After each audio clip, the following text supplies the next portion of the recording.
El Compendio del Catecismo, con el Padre Antonio López.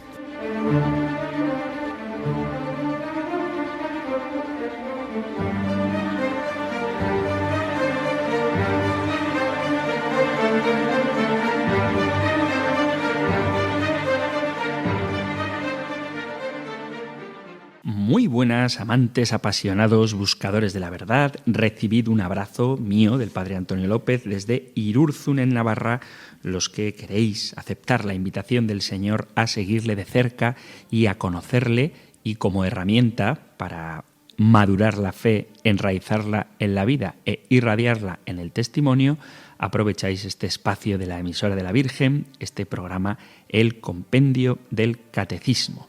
Vamos a continuar con el desglosamiento de nuestra profesión de fe. Estamos en el primero de los artículos del credo: creo en Dios Padre Todopoderoso, Creador del cielo y de la tierra, y en el último programa tratábamos la pregunta 38, ¿con qué nombre se revela Dios? Estuvimos hablando de lo que significa el término Elohim y el más famoso y conocido y utilizado, el término Yahvé, que se suele traducir como yo soy el que soy. Y a raíz de esta revelación del nombre de Dios, la siguiente pregunta del compendio del Catecismo que vamos a tratar hoy nos va a obligar a ponernos un poquito filosóficos. Creo que es de mucha riqueza que no solamente conozcamos la religión que Dios se nos ha revelado para que nos religuemos, para que nos unamos a Él, sino también la filosofía, puesto que también la ciencia filosófica puede servirnos para elevarnos a las alturas del conocimiento de la intimidad de ese Dios que se nos ha revelado. Y aunque pueda parecer tema algo abstracto, no olvidemos que todo lo que hacemos, el deseo que tenemos de formarnos, es motivado por el amor. Toda la finalidad de la doctrina y de la enseñanza debe ser puesta en el amor que no acaba, porque se puede muy bien exponer lo que es preciso creer, esperar o hacer, pero sobre todo debe resaltarse que el amor de nuestro Señor siempre prevalece, a fin de que cada uno comprenda que todo acto de virtud perfectamente cristiano no tiene otro origen que el amor, ni otro término que el amor. Dice San Juan en su primera carta que Dios es amor. Vamos pues a abrirnos a este amor, y lo hacemos invocando juntos el don del Espíritu Santo.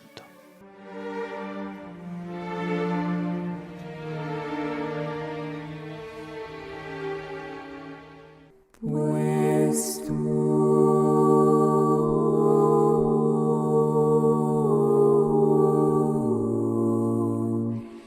eres santo,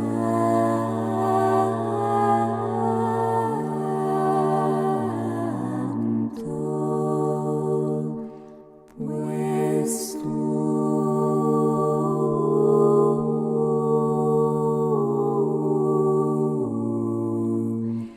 eres santo,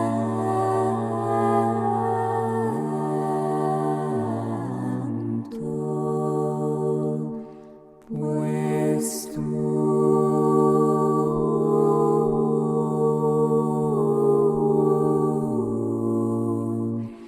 eres santo.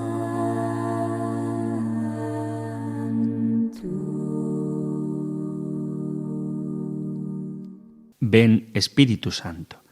Quiero creer que hay mucho más de lo que ven mis ojos, mucho más que lo que escucho por la calle, mucho más que lo que me sugieren mis sentimientos tan variables.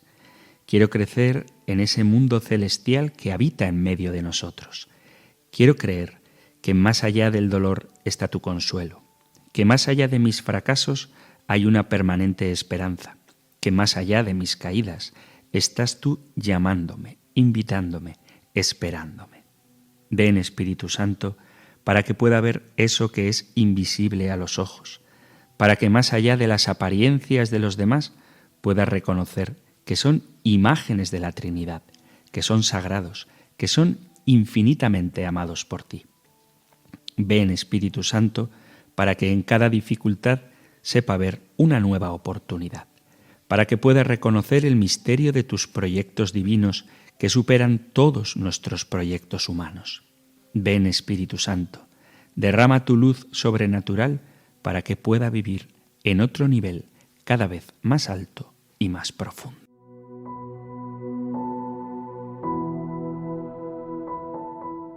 Pues tú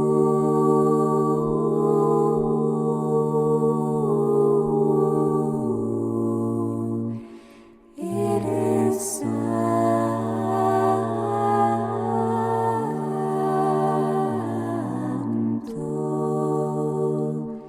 pues tú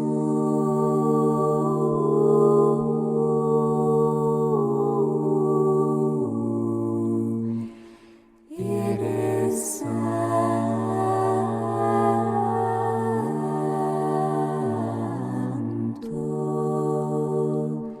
pues tú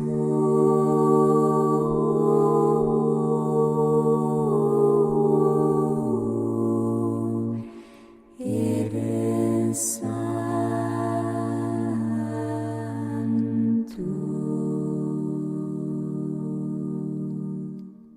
Os comentaba antes de hacer la oración de invocación al Espíritu Santo que hoy nos íbamos a poner un poquito filosóficos. Y es porque la pregunta 39 del compendio del Catecismo nos plantea esta cuestión. Son simplemente 3 palabras entre interrogaciones. ¿Solo Dios es? Y responde: mientras las criaturas han recibido de Él todo su ser y su poseer, solo Dios es en sí mismo la plenitud del ser y de toda perfección. Él es el que es, sin origen y sin fin. Jesús revela que también Él lleva el nombre divino: Yo soy. Evangelio de San Juan, capítulo 8, versículo 28. Como veis, la pregunta tiene su profundidad filosófica porque el planteamiento sobre que solo Dios es implica un conocimiento al menos básico sobre lo que es la metafísica, que es una rama de la filosofía que en otro momento hablaremos de ello, está siendo manipulada. A veces ocurre que nos roban las palabras. Y hoy en día mucha gente dice que estudia metafísica y uno se imagina que está con los volúmenes de Aristóteles y resulta que lo único que está haciendo es una especie de esoterismo barato que llaman metafísica, pero que no tiene nada que ver con la rama filosófica de la metafísica. ¿Qué es la metafísica? La metafísica es una rama, como digo, de la filosofía que busca comprender la naturaleza última de la realidad. Es aquello que va más allá de lo físico, de lo empírico. Y por eso la definición que más se ha popularizado con respecto a la metafísica es que deriva del griego meta, que significa más allá, y física, que es físico, lo que sugiere que la metafísica se ocupa de lo que está más allá de la naturaleza física o perceptible, el cual es un campo que indaga cuestiones esenciales como la existencia, el ser, el tiempo, el espacio, la causalidad y la realidad en su totalidad. A pesar de ser considerada una disciplina bastante abstracta y teórica, lo cierto es que la metafísica tiene aplicaciones prácticas profundas porque influye en cómo entendemos el mundo, en cómo entendemos nuestra vida cotidiana y en cómo tomamos decisiones. La metafísica aborda preguntas fundamentales que no se pueden contestar únicamente con la observación empírica. Se hace preguntas del tipo: ¿qué es la realidad en su esencia más básica? ¿Existe el tiempo y el espacio de manera objetiva o son construcciones humanas? ¿Qué relación existe entre la mente y el cuerpo? ¿O cuál es el fundamento último de la causalidad? Y también la pregunta: ¿qué significa ser o existir? Estas preguntas ciertamente son difíciles de responder por la ciencia física, puesto que la metafísica no forma parte de ella, ya que tratan de principios generales y más abstractos que las ciencias particulares como la física o la biología, que no pueden abordar estas preguntas en su totalidad. La metafísica, por lo tanto, busca comprender la estructura subyacente del ser, tanto en lo material como en lo inmaterial. La propia metafísica se divide en varias subdisciplinas. Por un lado, la ontología, que estudia el ser y la existencia, no un ser concreto o la existencia de algún ente concreto, sino la existencia como tal, qué significa ser y qué tipos de entidades existen. También forma parte de la metafísica la teodicea o teología natural, que es la reflexión filosófica sobre la existencia de Dios o de lo divino sin recurrir a textos religiosos revelados. La cosmología metafísica estudia el origen y la estructura del universo en su totalidad, y la metafísica de la mente, que es aquí donde más se mete el tema esotérico, que examina la relación entre la mente y el cuerpo, el problema de la conciencia o de la identidad personal. Alguno podría pensar que esto es muy abstracto, pero como os decía, la metafísica no es puramente especulativa porque tiene implicaciones profundas. Nos ayuda a comprender el ser y, por tanto, a autocomprendernos.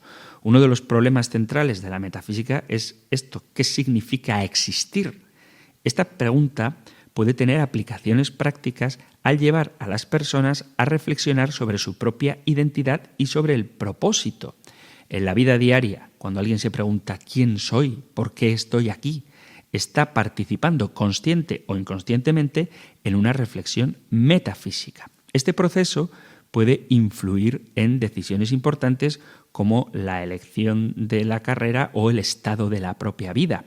Un ejemplo de esto sería una persona que se enfrenta a una crisis existencial y puede beneficiarse del enfoque metafísico si considera qué aspectos de su vida son fundamentales para él: su familia, su carrera, su relación con Dios. Este tipo de reflexión puede guiar cambios en la forma de vivir, buscando una coherencia de identidad entre quién eres y cómo actúas. De hecho, muchas veces la fórmula para evitar ciertos pecados no es decirte eso está prohibido, sino decirte tú, siendo quien eres, realmente deberías estar aquí.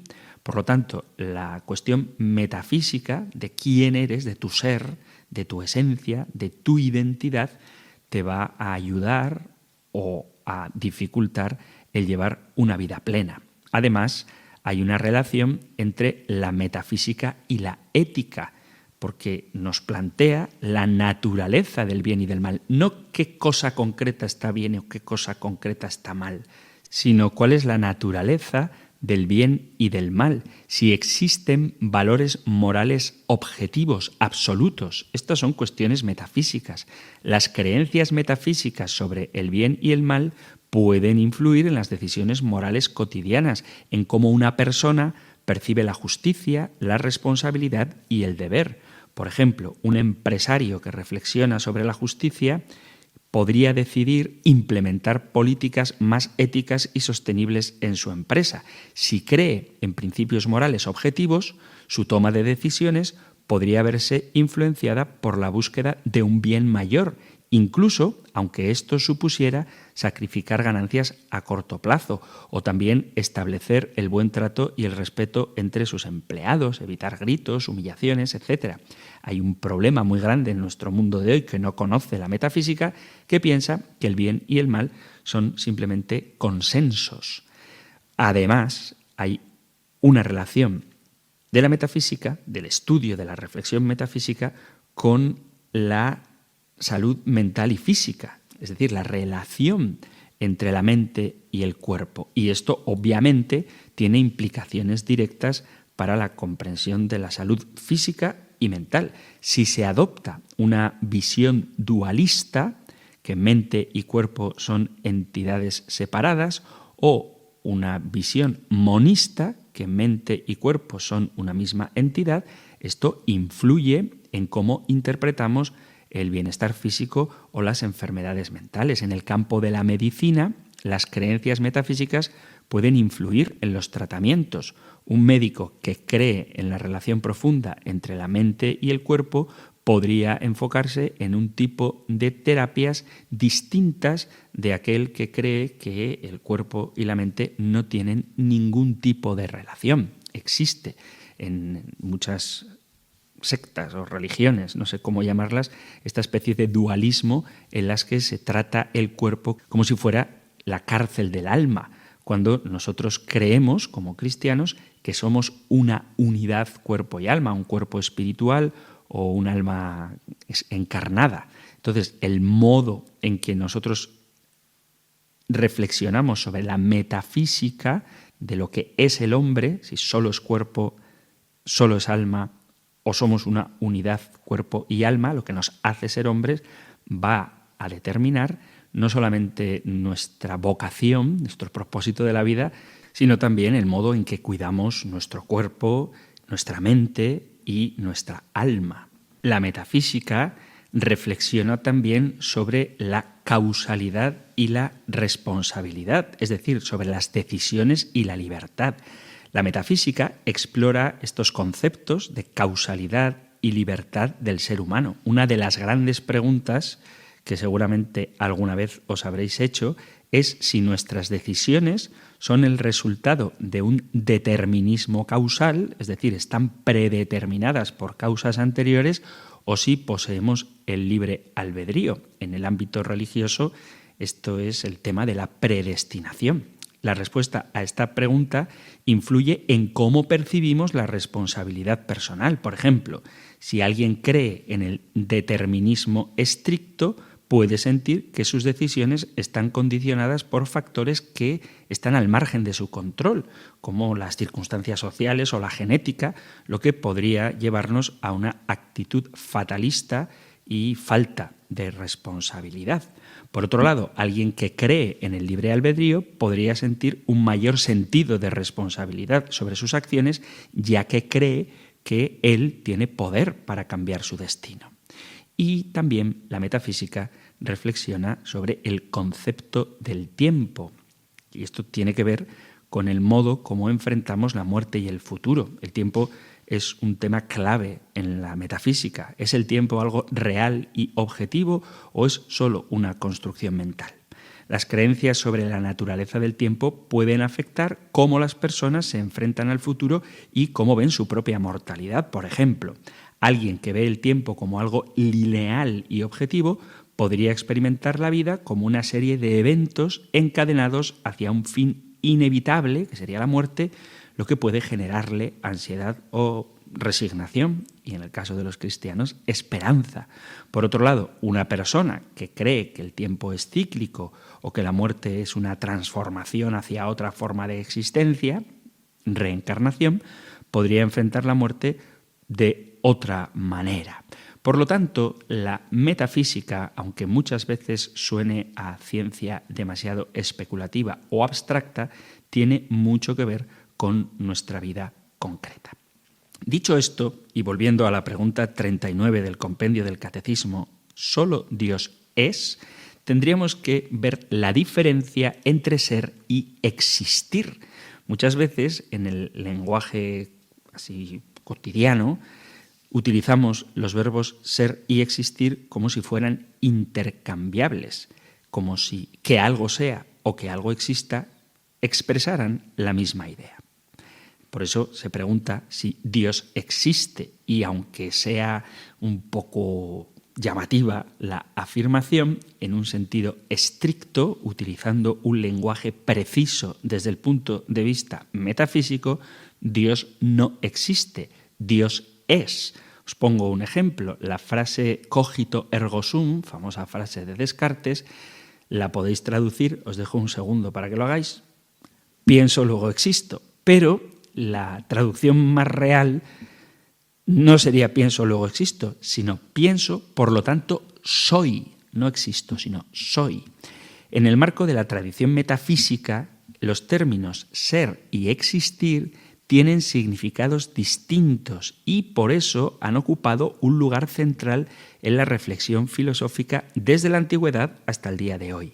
Y comprender esta distinción, además de enriquecer nuestro vocabulario, ampliará nuestra visión sobre los principios fundamentales de la realidad y de lo que hay en ella. Ser y existir tienen una diferencia etimológica, obviamente son dos palabras que no se parecen, pero también tienen una diferencia conceptual. La palabra ser proviene del latín esse, con dos s's en medio, y es la afirmación de aquello a lo que se alude como categoría ontológica o de realidad. Por ejemplo, si yo digo, el mundo es, lo que hace el verbo ser es afirmar el mundo. Si decimos el mundo es esférico o semiesférico, afirmamos la cualidad semiesférica del mundo. De ser se deriva el término esencia, que se refiere a la naturaleza de aquello que es, a su principio fundamental, a lo que hace que una cosa sea lo que es. Una cualidad esencial de nuestro mundo es su esfericidad. Como es posible apreciar, la esfericidad, que sea esférico, nos remite al ser del mundo. Pero por otro lado está la palabra existir, que procede también del latín existere, que se compone del prefijo ex, que como todos sabéis significa fuera de, y del verbo sistere, que significa estar o permanecer, lo que sugiere la acción de manifestarse, estar fuera o salir a la luz. El mundo existe, está fuera, es una realidad ajena, por eso puede percibirse e interactuar con otros objetos que a su vez también existen.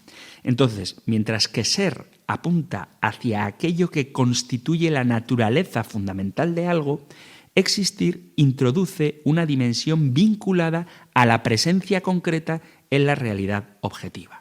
Es decir, aquello que es, existe. Todo lo que existe es, pero no todo lo que es, existe. Me voy a tratar de explicar tomando como maestro a Aristóteles, porque ser no es una definición unívoca, sino que se puede decir de muchas maneras. Por ejemplo, está el ser como sustancia, es decir, la naturaleza o principio. Todo esto nos va a venir muy bien, aunque sea denso, para después entender la Santísima Trinidad. Volveremos a hablar de metafísica para poder comprender este gran misterio. Entonces, está el ser como sustancia, como la naturaleza. Luego está el ser como atributo. Por ejemplo, el gato es negro, es un atributo del gato, ser negro. Y también está el ser como acto. Por ejemplo, Radio María es una realidad concreta, en acto. Pero también está el ser como potencia. Por ejemplo, una semilla es un árbol en potencia, donde la potencia, de hecho, es algo que todavía no es, pero que puede ser o está en camino de ser en acto. Por otro lado, Aristóteles pensaba que la existencia es una consecuencia de la combinación de materia y forma entre los entes individuales, lo que les otorga una dimensión concreta frente a una abstracta. En este punto entendemos por ente como todo aquello que realiza la acción de ser. Si los entes son materiales, entonces no solo son, sino que además existen. Por resumir un poco, para algunos filósofos, el ser alude a la esencia afirmativa de la realidad.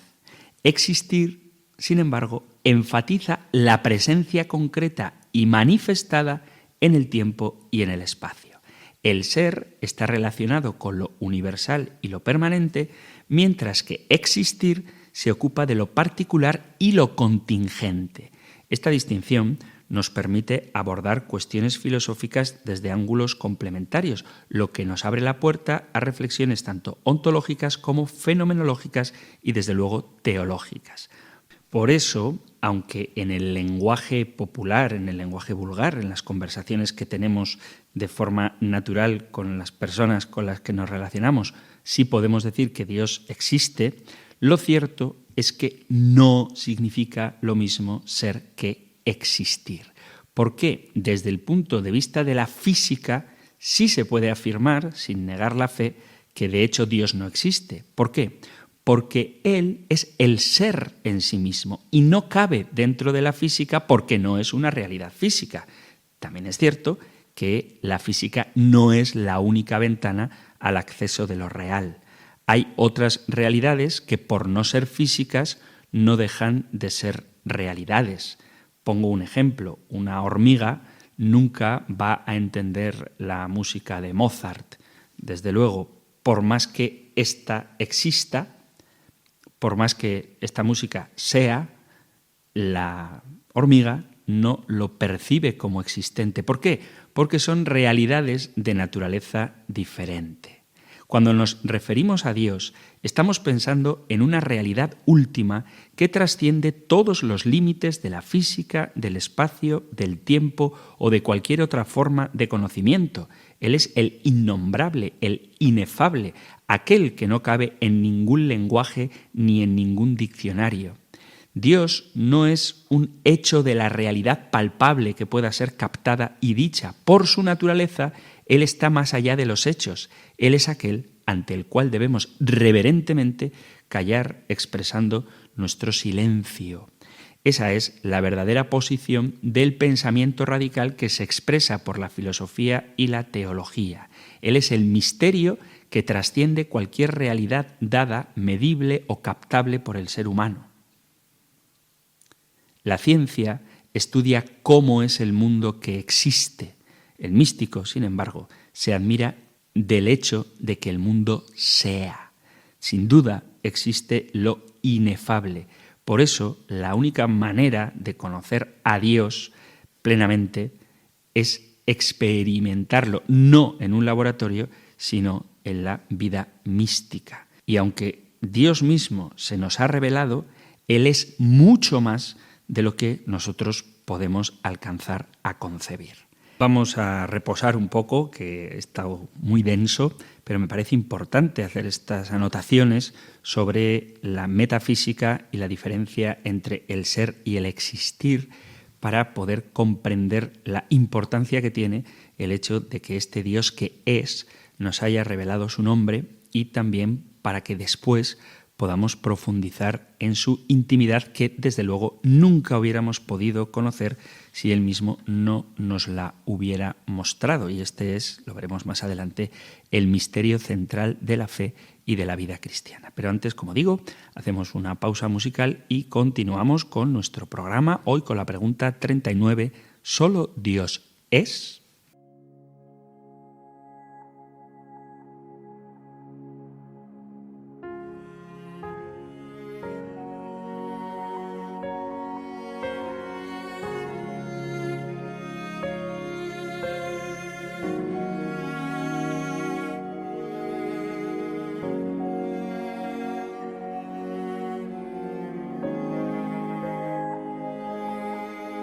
Es preciso agradecer por tu bondad y que injusto que las palabras no me alcanzan. Con ninguna de ellas puedo expresar lo que siento en mi corazón. Todo a causa de tu amor.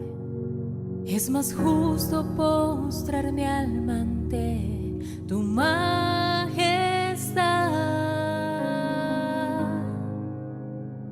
ante tu presencia viva en el altar. Toda rodilla se ha de doblar ante tu mirada, mi Rey celestial. Pongo mi confianza y espero en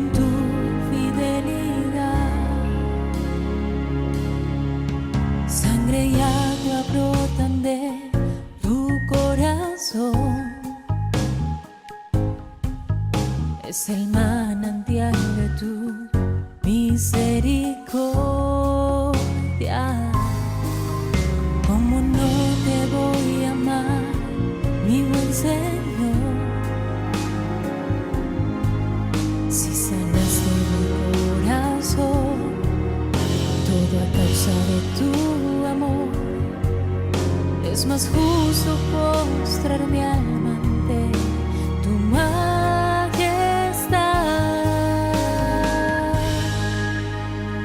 ante tu presencia viva en el altar. Toda rodilla se ha de doblar ante tu mirada, mi Rey celestial. Pongo mi confianza y espero en tu fidelidad.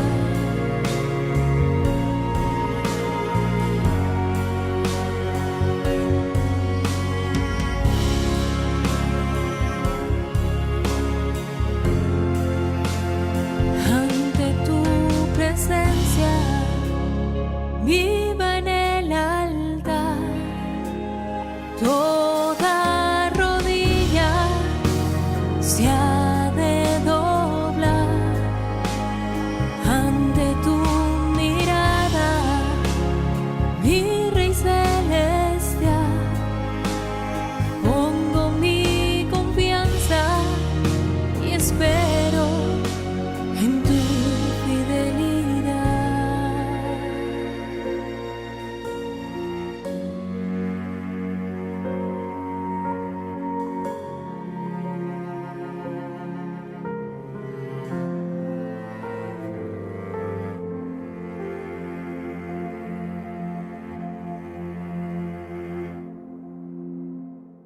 Estás en Radio María escuchando el programa para apasionados buscadores de la verdad, el Compendio del Catecismo, un espacio de formación que puedes sintonizar aquí en la emisora de la Virgen de lunes a viernes de 3 a 4 si nos escuchas desde las Islas Canarias y de 4 a 5 si lo haces desde la península. Hoy estamos con la pregunta 39, ¿solo Dios es? Y por resumir mucho, mientras que todos los seres, todas las criaturas han recibido su ser de Dios, el único que posee el ser en sí mismo es el propio Dios y en ese sentido es el único que plenamente es, no tiene origen ni fin. Fijaos que el contexto de esta pregunta 39 es la pregunta 38. ¿Con qué nombre se revela Dios? El nombre de Yahvé. Yo soy el que soy. Y quizá para nosotros sea algo muy normal conocer el nombre de Dios, poder nombrarlo e invocarlo por su nombre. El hecho de que Dios manifieste su nombre y lo dé a conocer supone un acto definitivo de su autorrevelación y de su autodonación. Ya no se trata de un Dios desconocido que hay que buscar en el vacío, tan lejano y misterioso que no se puede conocer, tan impersonal que no tiene nombres. Dice Isaías, no te hablé a escondidas en un país tenebroso, no dije a la estirpe de Jacob, buscadme en el vacío. Un Dios que nos dice su nombre para que podamos conocerlo o invocarlo. Es un Dios personal que quiere establecer con nosotros una relación personal. No es una fuerza cósmica, no se confunde con todo. No es el panteísmo que pretenden las religiones orientales y que se ha difundido tanto entre nosotros por medio de la nueva era. Dar a conocer el nombre, también en las relaciones humanas, no es simplemente un dato más sin importancia, sino una verdadera oferta de amistad, intimidad, conocimiento, relación y amor. Conocer el nombre de Dios significa que podemos relacionarnos con Él, invocándole, pidiéndole.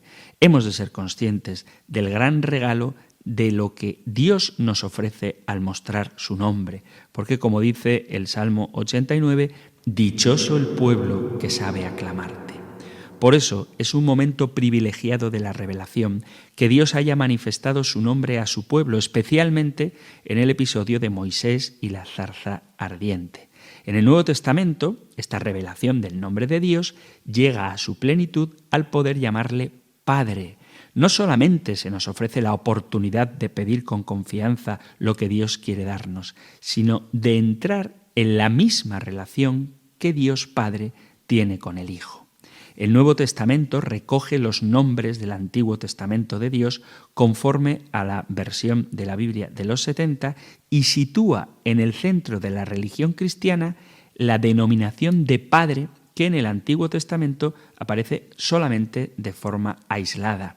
Hay que tener en cuenta que en la Escritura el nombre no es algo caprichoso, arbitrario o hay que buscar uno original como ocurre hoy, sino que expresa el ser y la misión de tal manera que el cambio de nombre supone una transformación profunda en una misión nueva. Esta profundidad de lo que expresa el nombre hay que tenerla en cuenta especialmente cuando se trata del nombre de Dios. Volviendo al ser de Dios y al existir de la creación, todo el universo tiene un principio. Empieza en un momento particular en el espacio y en el tiempo, o con el espacio y con el tiempo. Antes de eso, todo lo que existía en realidad era Dios. Ni siquiera la nada, sino Dios, porque al principio estaba Dios, era Dios, y el principio sucedió porque este Dios que no tiene un principio, este Dios que es eterno, creó todo lo que hay en este mundo. Hemos escuchado mucho sobre las investigaciones y los debates del origen del universo y escuchamos con frecuencia sobre el Big Bang, sobre cómo ocurrió el universo.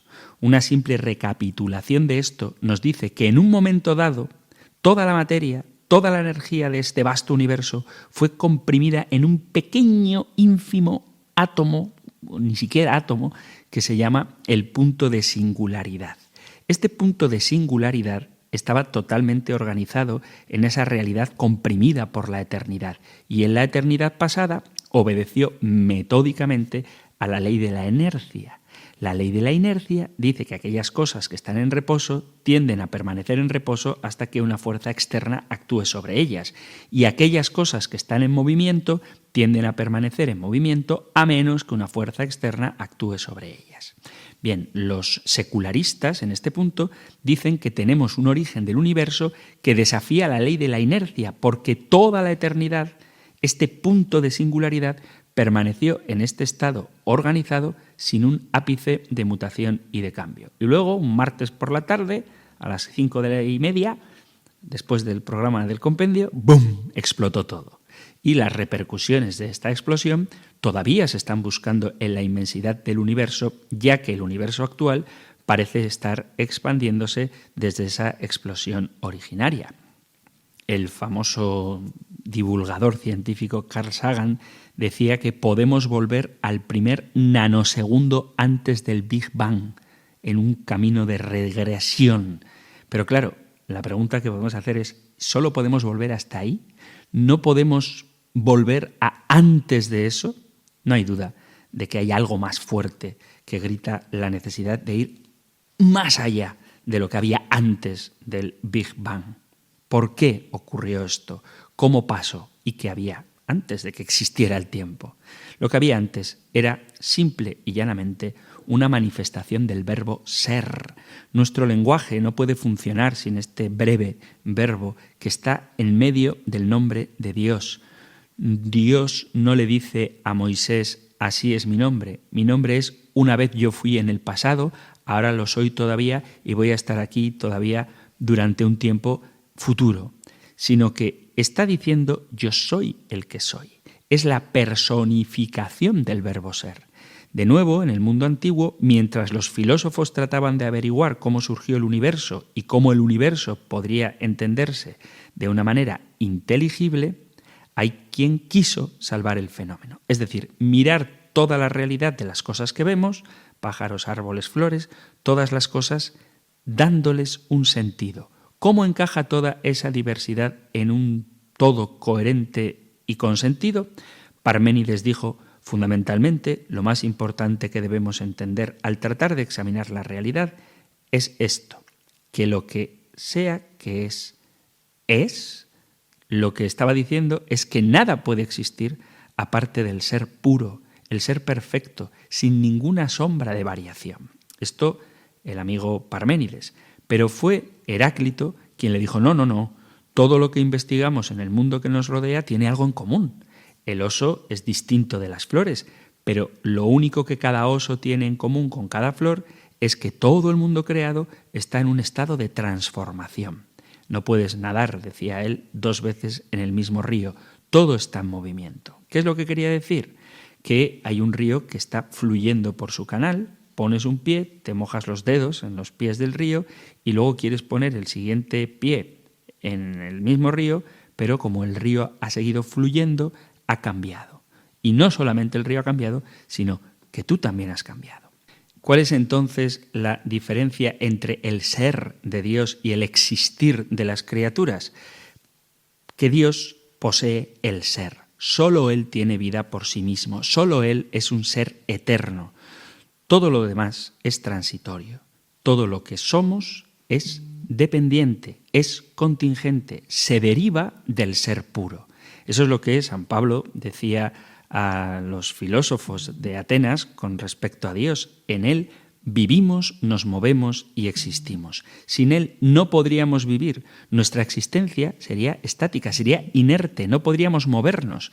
Las estrellas se congelarían en sus recorridos porque su movimiento no es independiente. Comenzó con esa vasta organización en inercia estática. Aristóteles entendió eso. Para que algo se mueva en este mundo, tiene que ser movido por algo más que sí mismo. Así que incluso nuestro ser, nuestro movimiento, depende del ser de Dios. En Él vivimos, nos movemos y existimos. ¿Podemos probar la existencia de Dios? Si definimos a Dios como un ser eterno de quien provienen todas las cosas y de quien dependen todas las cosas, es una proposición fácilmente probable. No tenemos que saltar a un abismo de oscuridad y simplemente abrazar a Dios con un salto de fe, sino que el hecho de que Él sea es un argumento racional para aceptarlo. Si algo existe, sea lo que sea, es porque ha recibido su ser del ser con letra mayúscula. Sin el ser personal no podría existir nada. Y si en algún momento hubo nada, desde luego de ahí no pudo salir nada. Y esta cuestión, que repito que puede ser un poquito densa, es muy importante para tratar de responder a una pregunta que no tiene sentido, pero sin embargo es muy frecuentemente formulada. Seguramente la habéis oído, quizá os la hayáis hecho vosotros o tal vez os la hayan hecho. Y es la pregunta, si Dios creó todo, ¿quién creó a Dios? Y esta, como digo, es una pregunta muy básica, muy utilizada sobre todo en contra del cristianismo, porque todo lo que conocemos tiene un principio y un final. Y entonces, ¿por qué Dios no? Esta pregunta no es tan sencilla, no tanto de responder cuanto de formular. ¿Por qué? Porque en sí misma no tiene sentido. Quiero decir, que algo o alguien creó a Dios necesariamente implicaría que otra cosa creó a eso que a su vez creó a Dios. Y entonces nos podríamos preguntar ¿qué creó esa otra cosa? Y así estaríamos sucesiva e infinitamente.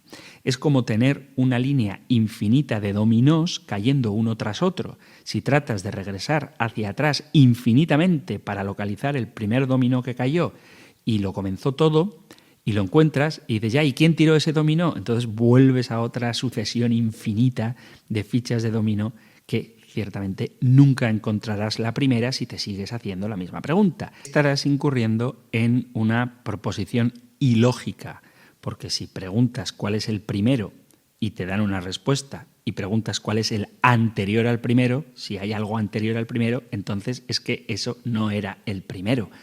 Hay una especie de juego mental que dice, si yo voy en una carrera y adelanto al segundo, ¿en qué puesto quedo? Y os dejo unos segunditos para que penséis. En una carrera, adelantas al segundo, la respuesta rápida es, ¿quedó primero? No. Si adelantas al segundo, quedas segundo. el primero siempre será el primero. Y si hubiera uno antes que el primero, pues ya no sería el primero. Creo que es bastante claro. Entonces, preguntar qué había antes del primero es una pregunta ilógica. Y así como en el ejemplo de las fichas de dominó se están cayendo, tiene que haber un dominó que cayó primero, por lo cual hubo algo que causó que esa primera ficha de dominó cayera. Y eso es lo que se conoce como principio de causalidad. Es literalmente una imposibilidad filosófica. La cadena de causas o explicaciones necesita llegar a un punto donde se detenga. El cristiano afirma que, sea donde sea que quieras detenerlo, eso es Dios. Se podría deducir lógicamente que esta cuestión con las fichas de dominó significa que hay una regresión infinita de creadores, de causas previas, y nunca pudiésemos encontrar lo que los filósofos conocen como la causa no causada y que por definición esta no existiría. Eso significa que la secuencia de creaciones es eterna, pero si es cierto que hay una regresión eterna de creadores, tendríamos que preguntarnos quién creó la regresión eterna de creadores y por lo tanto estaríamos en una pregunta eternamente circular que gira y vuelve sobre sí misma. Por lo tanto, es mejor definir. Todo aquello que comienza a existir requiere una causa. Si esa causa es otra causa, estaríamos en una regresión infinita de fichas de dominó o, si queréis llamarlo, de diversos creadores o de multiversos, que es también una teoría pseudocientífica que se ha puesto muy de moda y que no tiene más utilidad que dar argumentos interminables a las películas de acción, porque lo de los multiversos no puede considerarse científico, ya que no se puede demostrar de ninguna manera, ya que estos multiversos están inconexos entre sí y además para creer en ello hace falta más fe y menos razonamiento que para creer en un origen de todo, en un Dios creador.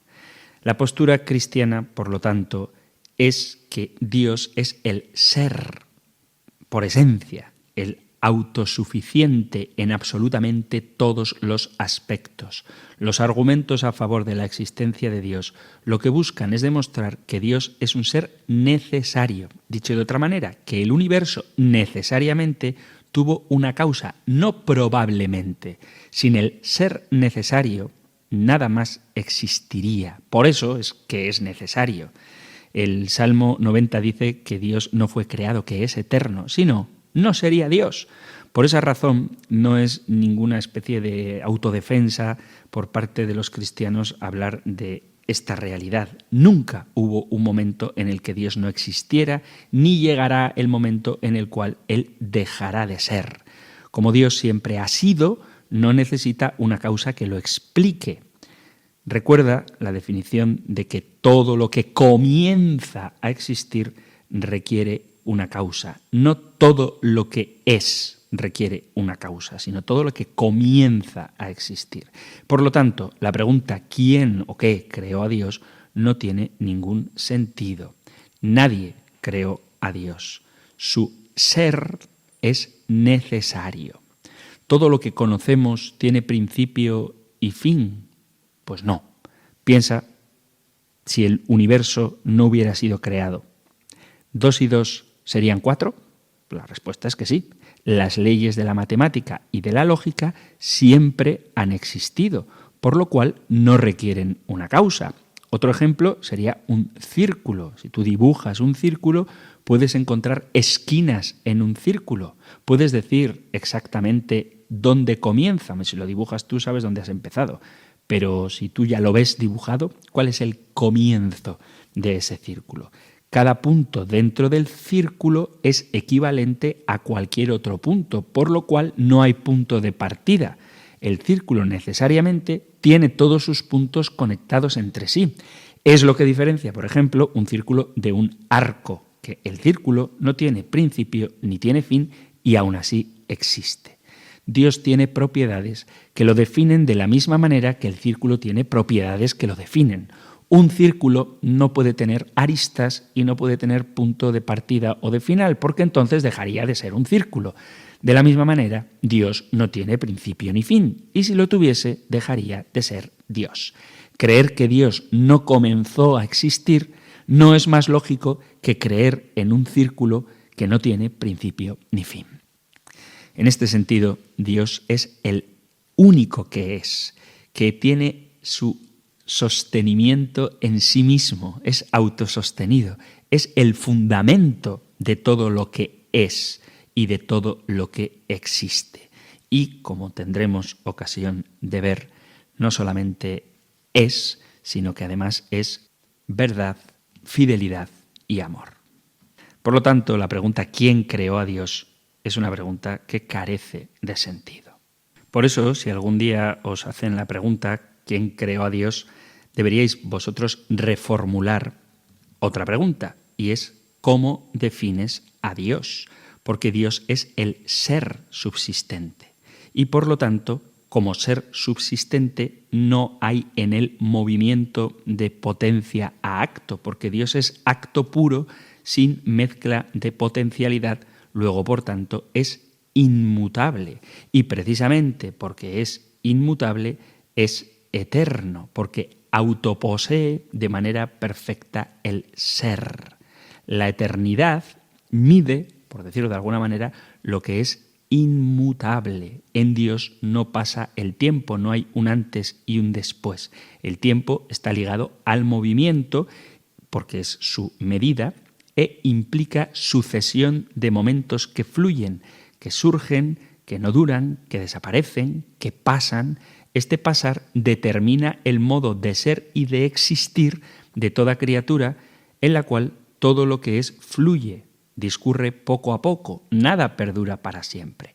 El tiempo afecta a las criaturas, es una de las dimensiones constitutivas. La temporalidad es ser dejando de ser.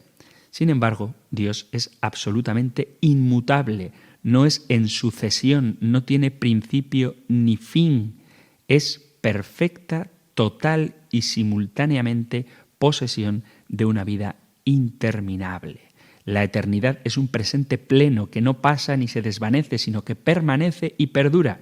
Es el modo de la duración de la plenitud divina, una duración no sucesiva, sino simultáneamente a la vez.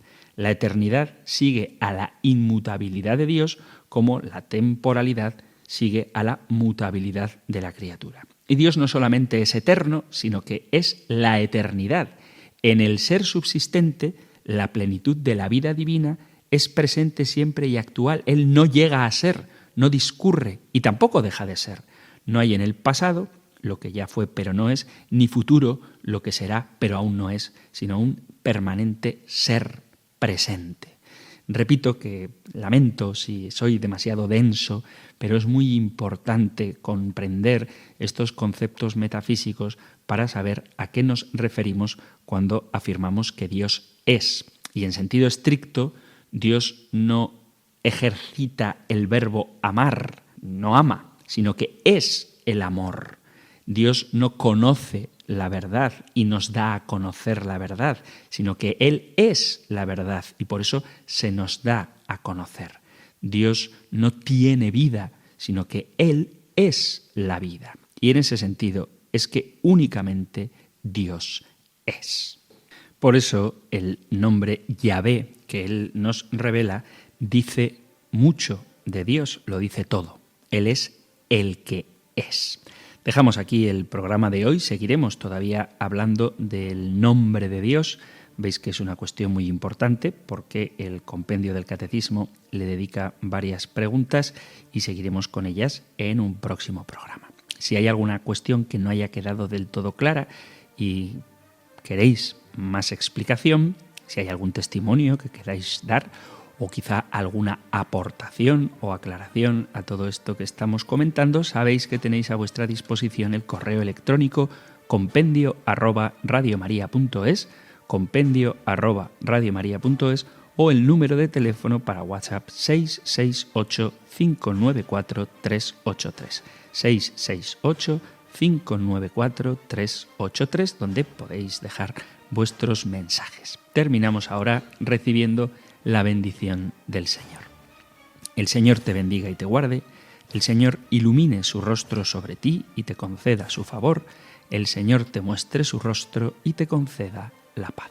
Pidiendo a Dios Padre la plenitud del Espíritu Santo y de la mano de María, Madre de Dios Hijo, os emplazo hasta un nuevo programa del Compendio del Catecismo. Muchísimas gracias y que Dios os bendiga.